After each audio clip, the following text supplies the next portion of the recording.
All right. Hey, Blizzard Nation, we are here for quarantine game day number 4. And we are, Kathy, thank you for the I know, hand signs visual, again. big and visual. The usual. And we're going to dive right in. We have, I'm here with Kathy Trinkwood, Blizzard owner, who you guys have met through multiple videos and probably seen at games. And we are joined by Tony Ebeling, who you may have seen at games, either in a pile of money for Dash for Cash, or playing for us years ago, or you may be a student of his. Tony is actually a principal at a elementary school in town, Bay Harbor Elementary. So welcome, Tony. Yeah, well, hey, thanks a lot. I appreciate. But now I'm finding out this is your 4th one, so I don't feel as important as I did leading into this now. No. Like what took us so long to call you? Yeah, I get it. Right. We'll make sure this is the best one, though. Nice. Well, this Blizzard fans, I'm gonna turn over some questions to Tony because his in my 6 years of doing this is one of my favorite stories. So, Tony, why don't you give us some background as to how you ended up in Green Bay, your time with the Blizzard, when you played, and that info. Yeah, it's a pretty interesting deal. You know how we always say you're in the right place at the right time and never burn bridges and things like that. So I played 5 years of football at Northern Michigan University. I felt like towards the end of my season, my senior year, I was feeling better than I had at the beginning of the season, and I wanted to keep playing football. I stuck around up there another year, and I coached football, thought that might be my direction. But I had still the passion for teaching school as well and the passion for playing. So had some contacts with some arena football teams, went down to Peoria with the Pirates for a tryout, and that went really well.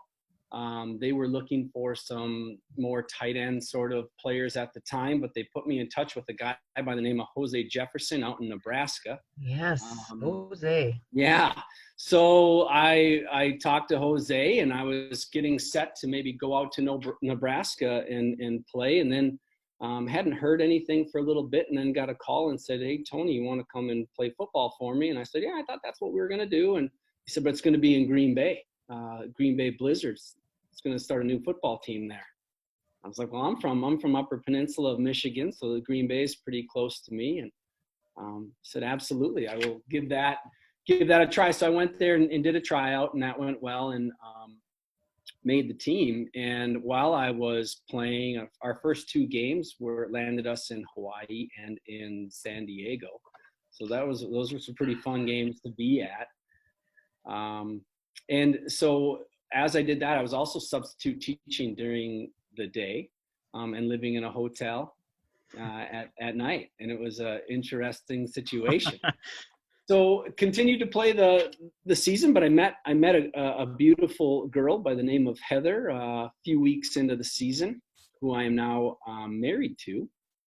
And as I was going through the season and teaching, we got done in that summer of 2003 for the first inaugural season. I don't think we won a game. You have the record books. We might have won one at the very end, and Jose Well, did back. That's why you're on call number 4. Oh, no. Okay. Well, yeah. So we finished up, and I was still unsure of what I was going to do. I thought, well, maybe I'll play another year, and got lucky enough to get a phone call right before the school year started in 2003 to do a job interview with the Green Bay Public Schools, and ended up getting a job teaching 4th and 5th grade 3 days before the start of the school year. So I was right into it, and played season number 2, and I was teaching at the same time. So my students got to come and see me play football, and I got to give them autographs on the field at the same time. My wife met a lady there too, who got her into a mortgage business and coached her up on that. And now she's flourishing in the mortgage world with Johnson Bank. And I'm, a principal now after teaching, and we've got 2 beautiful kids, a 11-year-old girl and a 10-year-old boy, Carly and Cash, and have now made these partnerships with you guys, and so on. And I just think, if you don't make that decision to go follow some of your dreams, if I would have just stayed at Northern Michigan and coached football, where would I have been? How many lives would I have impacted? Would my life be the same as in the way that I feel and have gone about my business? So it's just interesting how each little decision that you take goes that direction. That's a great story. How many, or give us some of the names for our fans that are out there who they'll recognize your name. Yeah. They'll So know right who off, you are. So who do you play with? Right off the bat, I would say, Robert Garth keeps himself out there. So I think a lot of people remember Robert Garth. Chris Greisen was one of the players that played with us. And Quentin Werbay was another pretty good player. Dustin Sagadol had a tryout with the Packers. He was my roommate back then as well in the hotel, and then we got a place together. Greg Krause was a heck of a kicker. Not many people, but he one-stepped it from the back of the end zone and made a field goal, and that was pretty brilliant. Yeah, I don't know. There's a whole. I have a whole picture in my office still that I'll bring kids to. There's a whole bunch of players. Excellent. That were great players, but lots of good people too that I met along that journey as well. That really just kind of made me feel. But when you're playing and you're in it, and guys are coming in and they're leaving, and it's a normal Tuesday practice on the 6th week, and they bring in 8 new guys to try to take your position, and every practice was a battle. And in the summers, I would lay brick during the day and then go to practice at night with sunburns. And so it wasn't glorious. I've enjoyed my time with the Blizzard now more than I think back then. So for those people that love to play, some have said that the IFL isn't the NFL, so therefore it's, kind of a second-rate league. And there's others that look at the IFL as a potential stepping stone to get into the NFL, CFL. The league has changed over the years. It is indoor football. It's meant to emulate the outdoor game, the NFL game, more so than arena football did, where it was just a passing game. Is that a myth? Do you think that's true? You think that's not true? What's your stance on that? I have never, I feel like I've never been around better athletes than I was when I was with the Blizzard and the teams that we played. I mean, you think about in the United States how many people there are out there playing football, and sometimes a matter of getting into the NFL or getting that Division I scholarship, and it is just a matter of a little thing. Could be a school you're from. It could be a 40 time that you ran that day. One thing or another that sends it. So I feel like, any sort of those professional footballs, and indoor football being one of them, that small field, you have to be almost a better athlete to be able to get around people. So some of these strong linemen that are up front, I mean, I can't think that there's stronger linemen across the board in the NFL. And you get a quarterback like Chris Greisen. I mean, he probably still could be on an NFL team playing. Well, I know he thinks so. Yeah, I'm sure he thinks so. But I feel like that's, it is a myth, but yet people will think that. They're like, why should we go see that? It's not the Green Bay Packers. But it's phenomenal athletes who are passionate about the game that they're playing, and they're excited to do it. So football has been a passion for you, and now teaching children and being a part of students and their life is not only your livelihood, but a passion for you. Why do you think this partnership with the Blizzard is important, and your school district? I mean, what does it bring your kids in the end? Since really you guys have taken over with the ownership and Ryan, and the outreach you guys have had, I mean, you've really taken that community approach and really have been wanting to better other organizations. And for instance, our school district and the school districts around it, you guys have partnered with us and found ways to help us be better, help our students be able to get out on a football field and high five players, be able to give us opportunities to get money for things that we want and that might not be in our tight budgets as schools go. So through ticket sales, I mean, giving $10 back per ticket and so on. I mean, the things that you guys have done, I mean, have been tremendous. And every year we walk away with thousands of dollars that we didn't have the day before. But our kids love it. Our families look forward to it. They're bummed.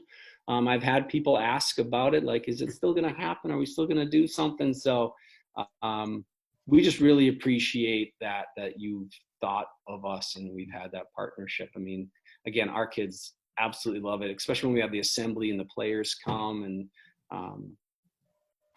I know our players love coming to the schools for assemblies when they hear those crowds and those kids. The kids can make more noise than any adult crowd I know of. When you get kids going, it is crazy. Yeah, and they've done it. They've represented themselves well too. I always kind of look at that when players are up there with a microphone and, you know, what kind of story are they going to tell? And they've all really represented themselves well in the organization. So it's just been a class act all around. That's great. Yeah, I mean, when I first visited and stepped in the office there, I knew something was different when I saw your Blizzard helmet still in the office. I'm like, how is this guy not coming to games yet? What is the story here? And I thank you. We have the whole Howard early education as part of a game now because you introduced me to the two principles I already didn't have. Right. Yep. Which is great, and which kind of leads me to my next question. What would you? Any school watching or principal that catches this, what would you say to a school that if Selena and I knock on the door and say, hey, what do you think about a Blizzard game? What would you tell them? Yeah, you know, and we get all sorts of emails and messages from people wanting to kind of get something from us in a way. And that's how sometimes you can approach a situation as like, okay, you know, we already have a million things that we do. And this, I would just say, is not like that at all. I mean, it's truly a win-win partnership that really kind of creates that new relationship that happens. So it's very hands-off from a principal perspective. I mean, the organization that you have with it, you do everything. I mean, you're pushing it. You keep the emails coming because I get blasted with hundreds of emails a day, but you're right there. I don't forget about it. So you've made it really easy. Our secretaries too, who do a lot of the ticket work and things like that, it's not overbearing at all. And the money that you get back to the school instantly is worth it. It's one night, but the memories and the pictures and the excitement and the kids wearing Blizzard jerseys all year is what it's really all about. Yeah, and we'd love to see those Blizzard jerseys in our stands, obviously. And right now, everybody's at home. Maybe they're wearing them at home. We'd love to see your jerseys that you're wearing at home. I mean, send them in via Facebook, you know. But Tony, as you know, as a principal, your role is a little bit different. And those kids that are at home, I hear a lot of students, whether they're college, high school, grade school. You know, there's all sorts of different ways for teachers and principals, for that matter, to support them at home and support your staff, because your staff is going through a rough time too. This isn't easy for them if they too have children. They too have children with their kids, and you have kids. Yeah. Now, what are you doing to support your staff and your students? Yeah, I mean, it's an absolute change of what we do. The reason I hired the people I hired was not to hide behind a computer and teach kids. It was the way that they're able to interact and just relate with kids and families. So that's their strength. That's their wheelhouse. So now having to design instruction truly digitally has been different. But I feel like we've put ourselves in the right position leading up to this, so it wasn't such a big jump just with what we do digitally. So teachers were ready. We do a lot of this actually with students every day. We do this with our staff members. So one time a week, I'll meet with every grade level and just say, where are you at? How are things going? How's your family? And we've really taken the approach to say, let's keep reaching the heart however we can. Let's not worry about blasting worksheets to kids and just trying to make ourselves look like we're important. Let's just make sure that we are who we are. We're the hub of the community. We're what keeps things together. And families are going through difficult times with losing jobs, and we have families affected by that and affected by being sick from the coronavirus and in hospitals. So it's a realistic thing. It's a legit thing, and we're just really trying to support the kids. Even with lunches, we have people go out and deliver school lunches still to certain families, and doing the best that we can. And we don't have a time frame of when we're coming back yet. Right. Yeah. So because there's no end date to this. I mean, there's dates that are out there that we have established right now, but we have no idea. This changes every day. There seems to be something new that we're learning or having to propose, and it's not easy for us either. I mean, as the Blizzard, we'd love to be playing, but we also have to think about even if we do clear all of this up, is there a season that's worth playing when all of our fans are going to be going to cottages and just getting out or doing whatever? What kinds of words of advice do you have? Because we have to be patient right now, right? I mean, we've said that for a while, but what kind of advice do you have for people? I mean, the biggest thing is that we have to just live for right now, because the information that continues to change. I mean, you can get caught up in a whirlwind of watching TV and hearing the negativity and the things. And again, that's reality. The nurses, the people in the front line of things. And I know you're doing great work helping to support them by designing masks and doing what you can for them. But that's the reality too. So mine is to just keep the open mind, just to keep the heart and the care, and know that this is reality, but really live for the moment. Try to slow things down and appreciate the people you have around you, and the time that you do have, because we do live in a hustle and bustle world where we often don't have time to sit together and eat. So just enjoy those little things. That's what I've been telling our parents too, is just enjoy those little things. Don't get caught up or overwhelmed with some of the things that we don't need to, but we'll get through it. Obviously. I mean, we're going to all look back and say, wow, what just happened there? But we just have to keep looking out for each other. Well, excellent. Well, Tony, thanks for your time. And I love that. The heart, that doesn't look like a heart. That looks like a heart. Yeah. The heart of things. I like that. We really appreciate you. We didn't get to see you play, but you're still in incredible shape. I know you can kick field goals with the best of them. We've seen that on the field. So I don't know what type of player you are, but you're a pretty incredible human being. So we thank you for all you've done for us, and thank you for what you're doing for the kids in education right now. And we would love to be the party when people are back out of this. So we hope to see you soon. Yeah.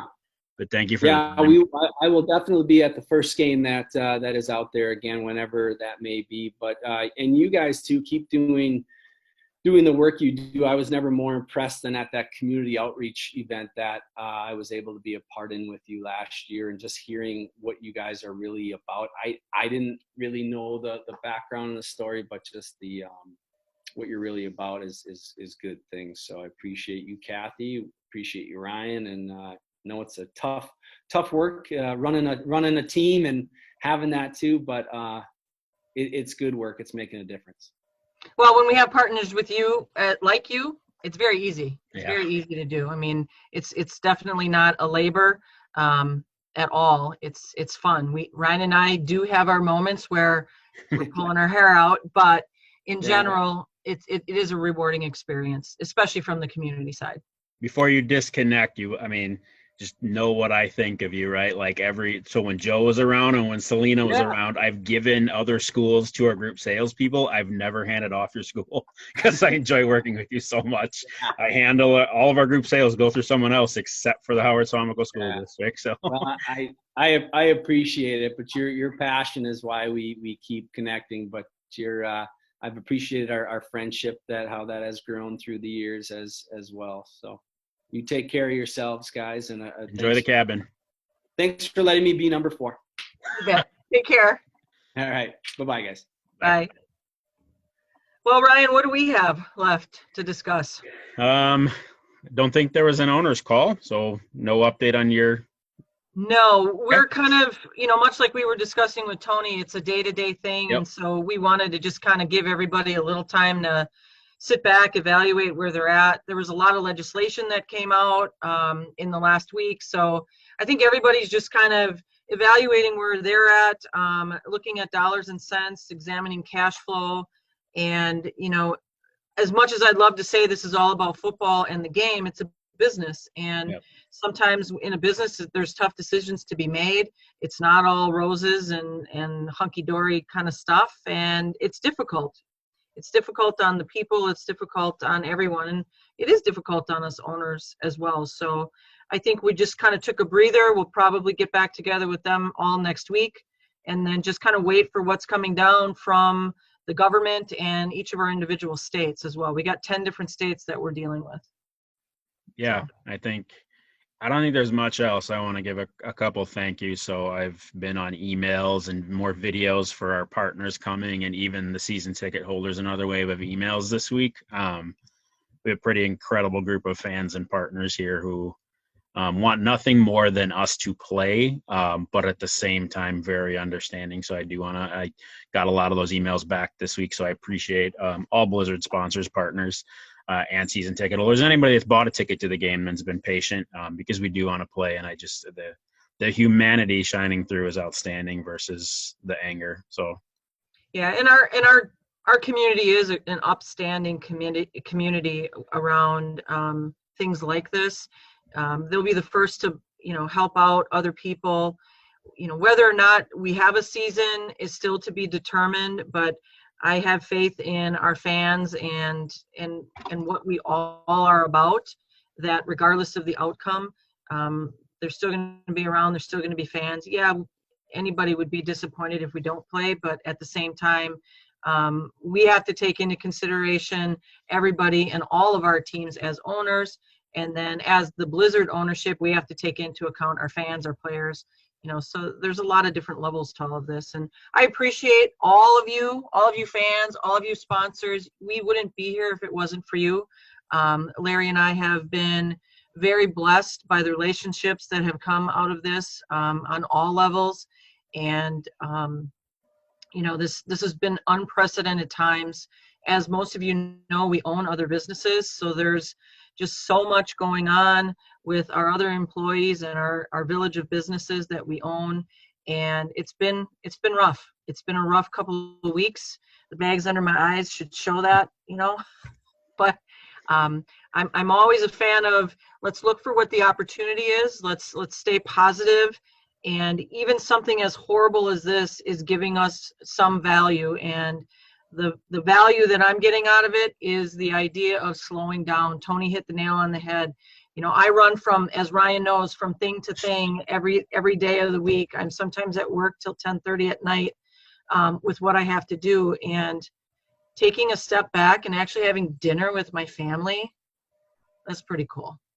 And that doesn't happen very often. And it's happened a lot in the last couple of weeks. So, having my girls home from school, they might not like it. Although when they hear that they might have to go back to school, it's like, what? No, I like this no schedule thing or my own schedule. So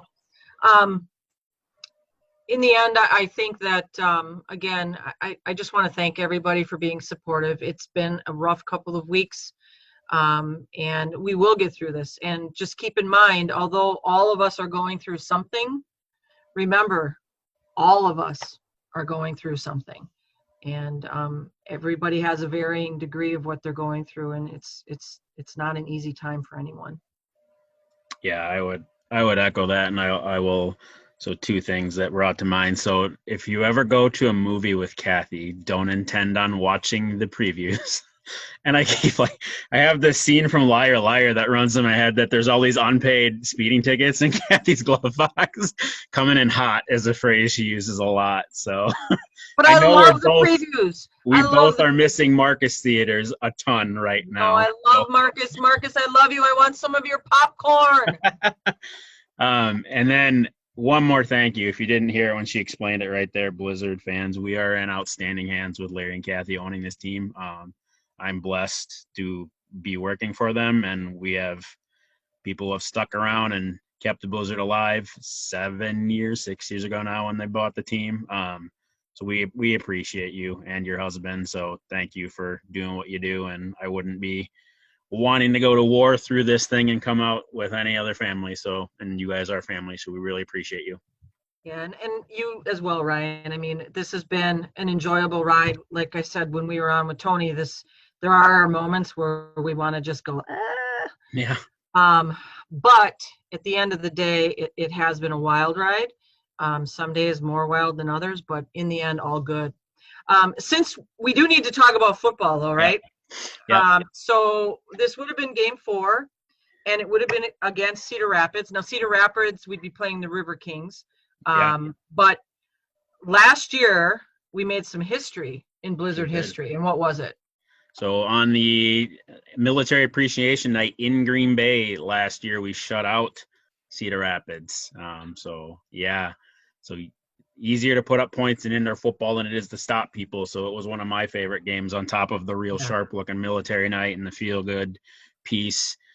So I'm going to queue up a video tonight. So when you guys are done, there'll be a link in the comment section here. Click on the video from the Cedar Rapids game with the shutout in it, because that is a fun one to watch. It is. It's a good one. And we had some good plays, a couple of memorable plays for some of our guys that are still with the team.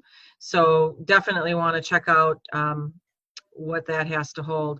You know, Ryan, we've talked, I haven't seen, other than the merch that I showed on our first video, we have not shared any type of ball, new graphics, anything like that for the season. Are you trying to keep that all under wraps, or what are you doing?